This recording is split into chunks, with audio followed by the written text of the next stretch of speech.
Hello again.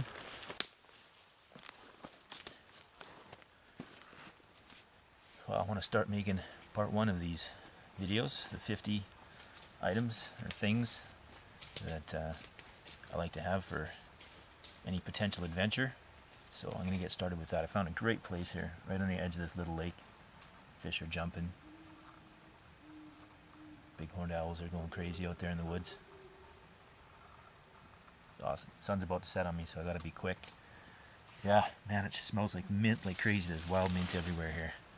So many resources in this one little spot. What a great place to be. So anyways, the first video that I'm going to do in this series is about something that everyone would think is fun, and that's bushcraft knives. Specifically bushcraft knives. I'm not going to tell you which one you should have. I'm just saying that it's not a bad idea to have a knife that is specifically a bushcraft knife. This is one that I've had the longest. It's a Mora clipper, and it's in stainless steel because I spend a lot of time around salt water and water in general with little boats and stuff like that. So stainless steel works fine for me. It keeps a good edge, and it throws sparks off the fire steel just fine. And I like the grip on it, and it works perfectly for me. I know there's a lot more expensive knives you can buy, and if a person is more dedicated to bushcrafting, and that's kind of the specific purpose for their trips into the woods, then yeah, it makes sense to spend more money on a bushcrafting knife and focus your efforts in that direction. But for me, I come into the woods with a great wide spectrum of things that I want to do and see and explore, and so I spend my money, I would think wisely, but on a number of different things, not just one specific item.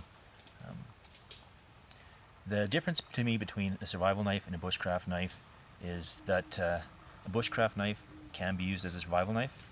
It's the knife that you have on you at the time, and if it's the only knife you have, it'll do. This one's strong enough to build shelter, thin enough for cutting meat and game, fish, anything like that. Processing wood, such as this, for making feather sticks, for starting your fires.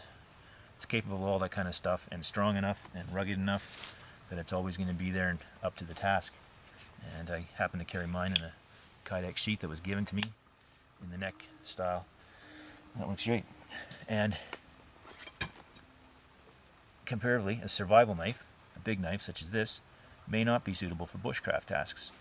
It could be well suited for survival stuff. You might be able to do heavier tasks like chopping, but when it really comes down to fine work, which is really what bushcraft is all about, say you want to carve a spoon or an eating utensil, a fork, or a cup even, then you're going to want a smaller, more nimble blade than something like this, or even a bigger knife that I quite often carry. So yeah, a lot of people will tend more towards carbon steel versions of the same thing, or the more expensive knives as well. And I have carbon steel versions, and they have a bit of a patina to them.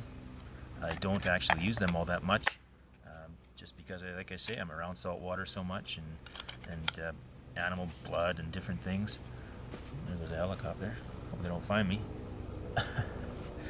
That I don't know that I could be diligent enough to maintain an uncoated carbon steel blade like that in the circumstances that I'm often in. So yeah, that's item number 1 on my 50 things that a person should have so they can be ready for any adventure at any time, and that is a good bushcrafting knife. See you on the next one.